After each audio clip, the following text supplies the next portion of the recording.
Estimados hermanos y amigos, que Dios les bendiga. Quiero compartir con ustedes una reflexión que he titulado Misión en la adversidad. Misión en la adversidad, basado en el pasaje que delante Fernando y Ana María leyeron, Hechos capítulo 11, verso 19 al 30. ¿Se puede hacer misión en medio de la persecución? ¿Se puede predicar en medio de la adversidad? Esta es una de las lecciones que aprendemos aquí en este pasaje. ¿Se puede ser iglesia en medio de una pandemia? La iglesia no está impedida de cumplir su misión. Es otro escenario, sí, el que estamos viviendo, otro contexto, pero las oportunidades están y los medios también para predicar.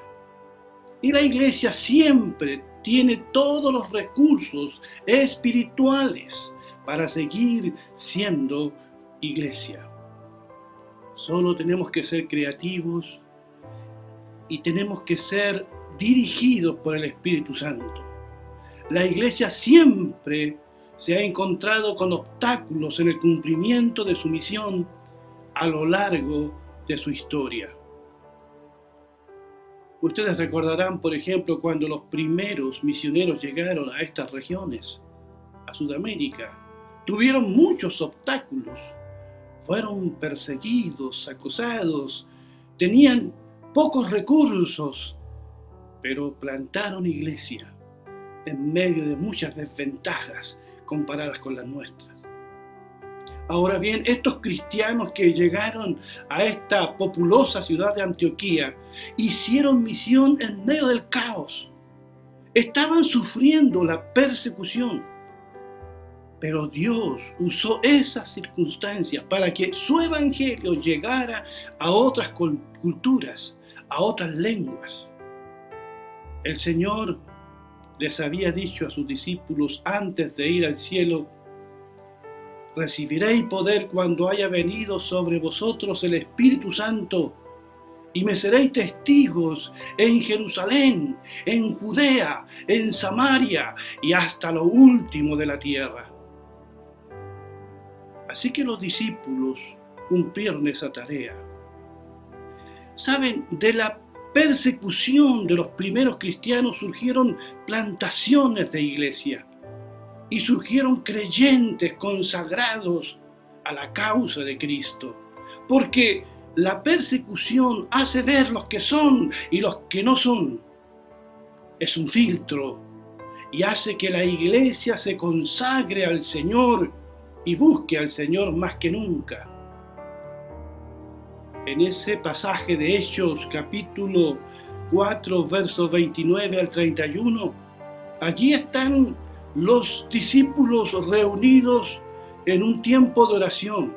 Están en medio de la persecución allí en Jerusalén. Y esto es lo que oran. Dicen: ahora, Señor, mira sus amenazas y concede a estos siervos tuyos proclamar tu palabra sin ningún temor. Extiende tu mano y permite que se hagan sanidades y señales y prodigios en el nombre de tu santo Hijo Jesús.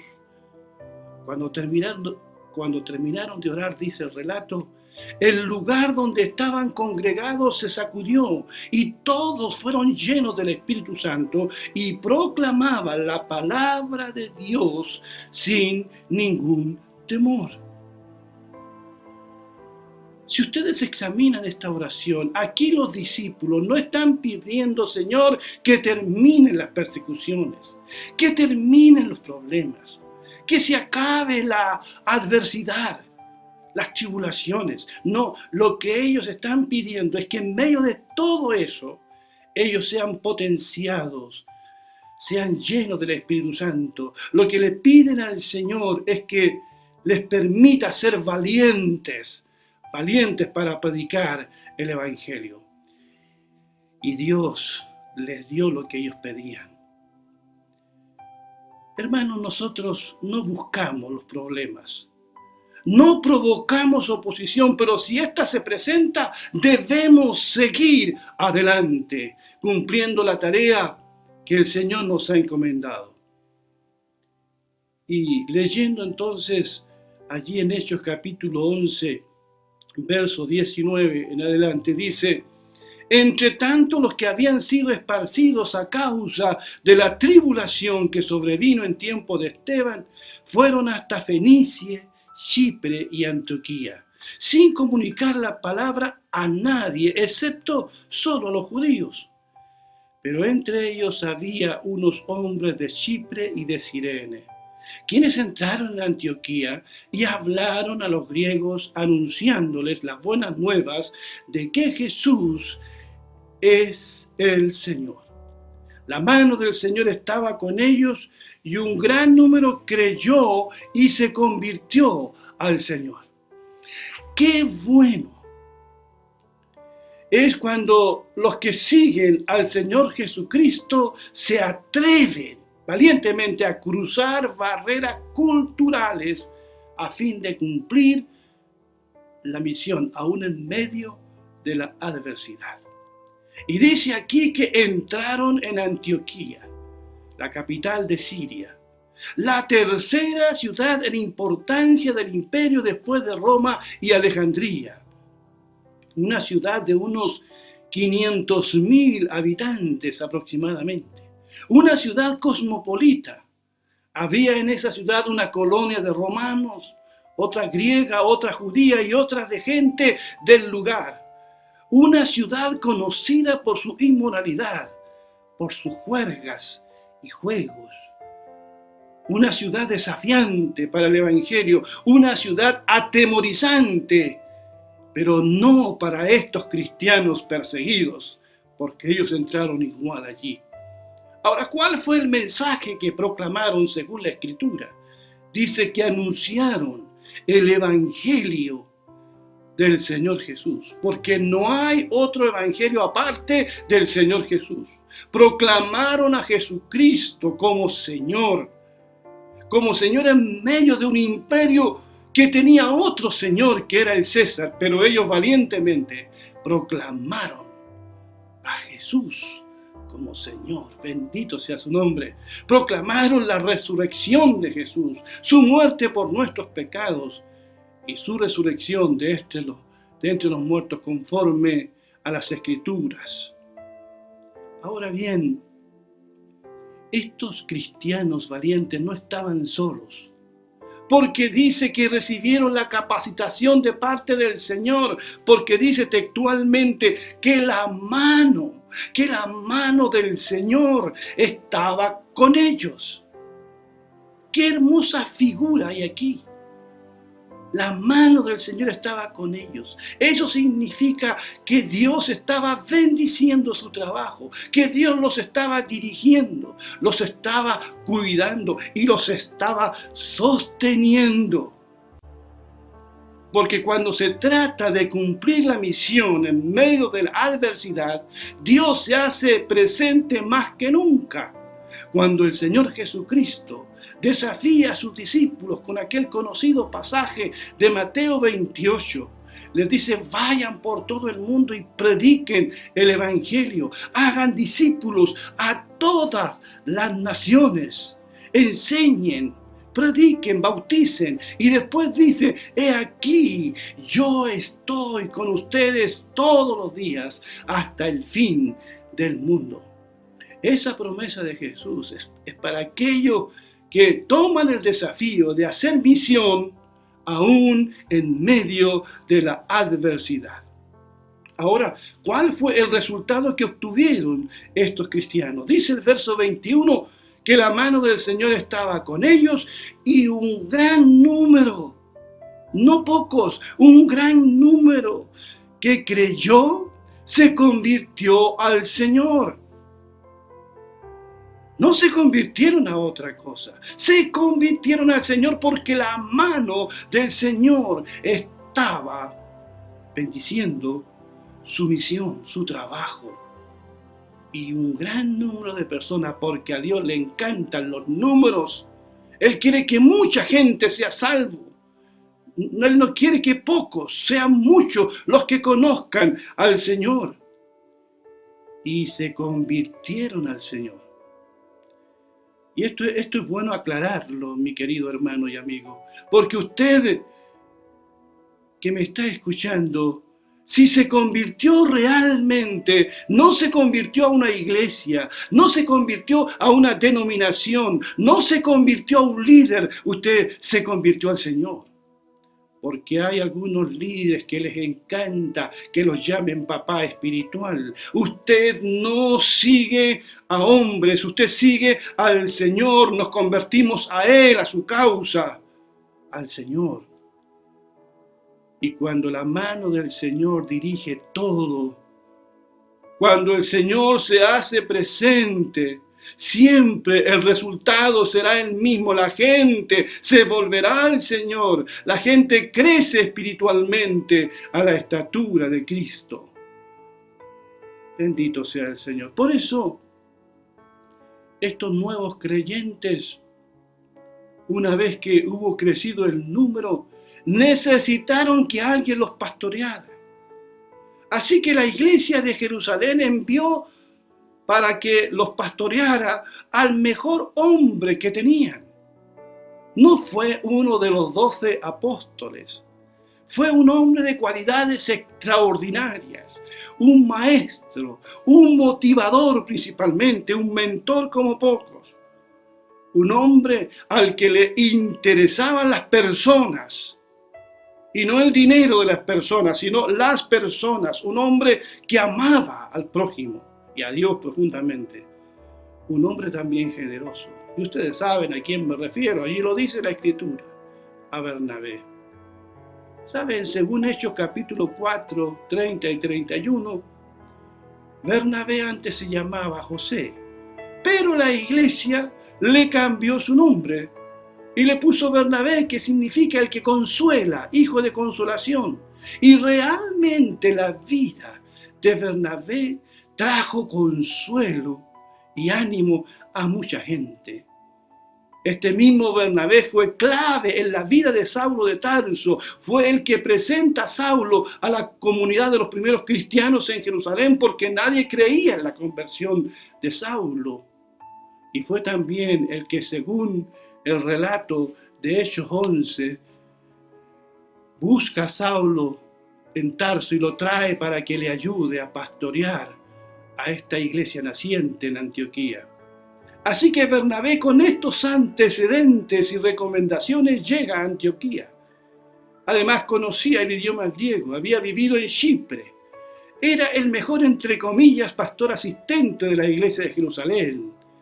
Porque dice el verso 24 que Bernabé era hombre bueno y estaba lleno del Espíritu Santo y de fe.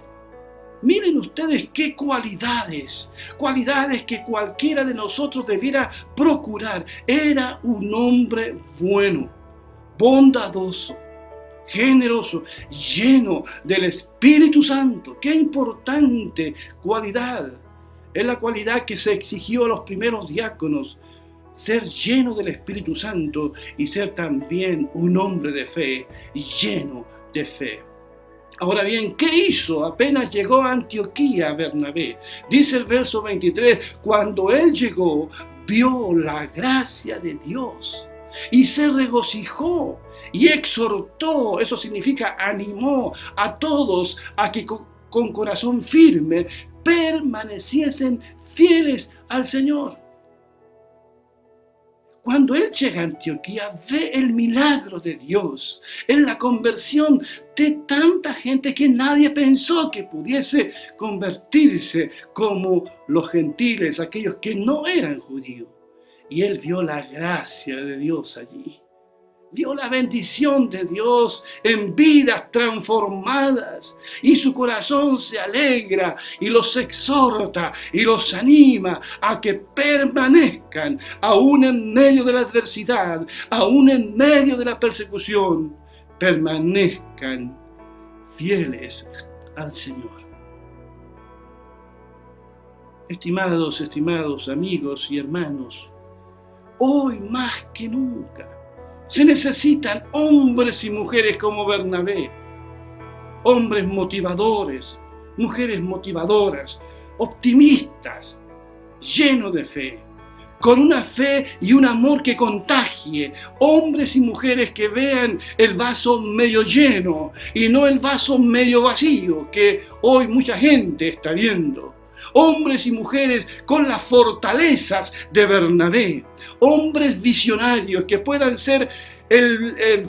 ver el potencial de los nuevos creyentes que están llegando a la iglesia, hombres que no sean egoístas, que frente al trabajo que otros hacen, igual se alegren al ver la gracia de Dios allí.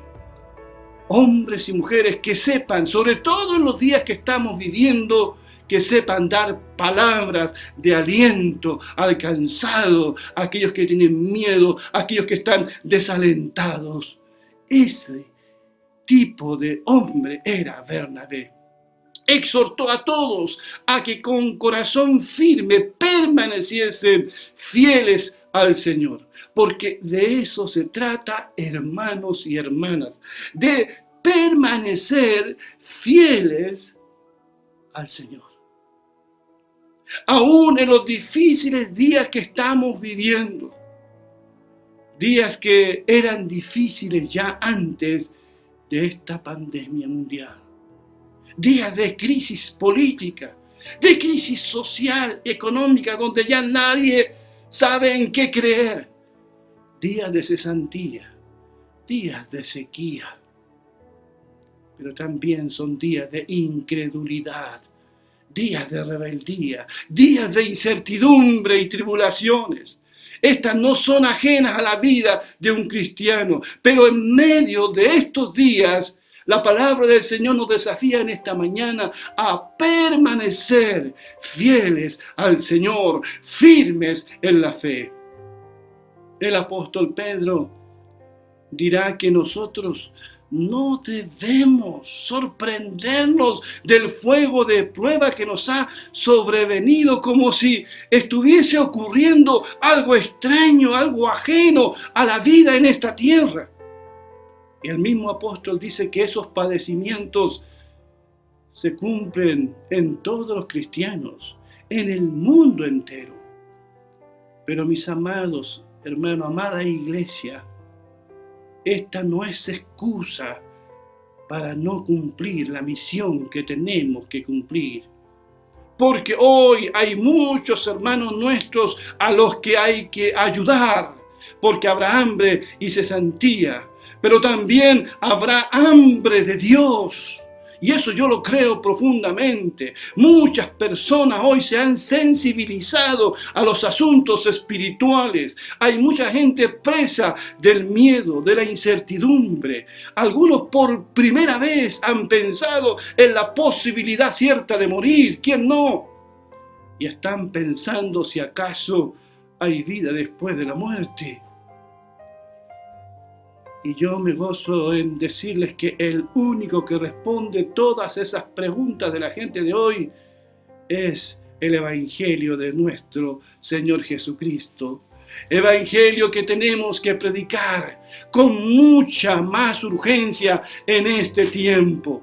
Porque la misión ha de realizarse siempre, aún en la adversidad, no solo en medio de la persecución y tribulaciones, sino aún también en medio de grandes necesidades. Porque dice el relato bíblico allí que estamos analizando en el verso 27, dice: en aquellos días descendieron unos profetas de Jerusalén a Antioquía, a esta misma ciudad de la que estamos hablando, y se levantó uno de ellos, que se llamaba Agabo, y dio a entender por el Espíritu que iba a ocurrir un gran hambre en toda la tierra habitada. Esto sucedió en tiempos de Claudio. Entonces los discípulos, cada uno conforme a lo que tenía, determinaron enviar una ofrenda para ministrar a los hermanos que habitaban en Judea. Y lo hicieron enviándolo a los ancianos por mano de Bernabé y de Saulo. Así que no solamente era persecución, Ellos también cumplieron la misión en medio de un contexto de hambre. Ahora bien, después a estos cristianos les tocó enfrentar cosas mucho más difíciles. La cárcel, la muerte, como ustedes saben, está en el Evangelio, está en el libro de los Hechos y está en la historia de la iglesia, pero nunca dejaron de cumplir la tarea de predicar y extender el reino de Dios, aún en ese contexto. Ahora bien, hermanos, ¿cuál es nuestro contexto en el cual nosotros hoy estamos realizando la misión que debe cumplir la iglesia? Ustedes lo saben. No necesito decírselos. Lo único que les quiero decir al terminar es que no tenemos excusa como iglesia local. Tenemos que seguir predicando y enseñando la palabra de Dios. Tenemos formas de hacerlo, no hay excusa. Tenemos que seguir creyendo, seguir orando por los enfermos, adorando a nuestro Dios, celebrando su amor, discipulando a los nuevos hermanos como hizo Bernabé, supliendo también las necesidades de nuestro hermano como hizo la iglesia de Antioquía con sus hermanos de Jerusalén. Tenemos que orar sin cesar como lo hacía esta iglesia. Tenemos que seguir sirviendo a Dios y a nuestro prójimo, evangelizando hoy más que nunca. Quiero decirles algo.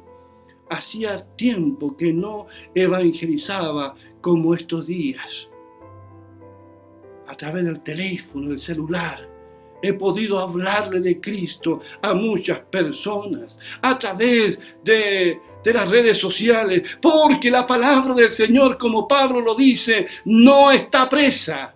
La palabra de Dios no está en cuarentena. Su evangelio ha de seguir siendo predicado hoy más que nunca. Y debemos seguir soñando como iglesia. Estamos soñando con un lugar más amplio para albergar a más personas y que adoren junto a nosotros y escuchen su palabra.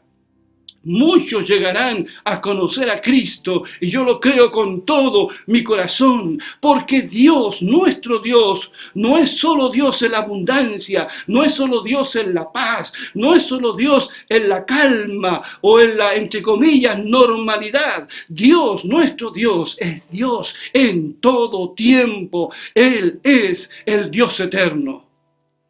Es aquí, es en este tiempo, en este contexto, donde tenemos que confirmar lo que decimos creer, lo que cantamos a veces con tanto entusiasmo, lo que predicamos acerca de Dios y su palabra. Es en medio de la tempestad que Dios trae la calma y se glorifica. Es en medio de la necesidad que Dios multiplica los panes y los peces. Es en medio del temor y la soledad donde Dios se hace más presente. Es en medio de nuestra debilidad en que más sentimos y palpamos la fortaleza y la grandeza de nuestro Dios. Bendito sea su nombre. Por eso, al terminar, les digo, amada iglesia y amado hermano y hermana, ánimo, ánimo iglesia, ánimo hermano, a cumplir la misión. Hay mucho que hacer. Hay mucho que hacer hasta la gloriosa venida de nuestro Señor Jesucristo. Que Dios les bendiga. Un abrazo y que tengan una bendecida semana. Amén.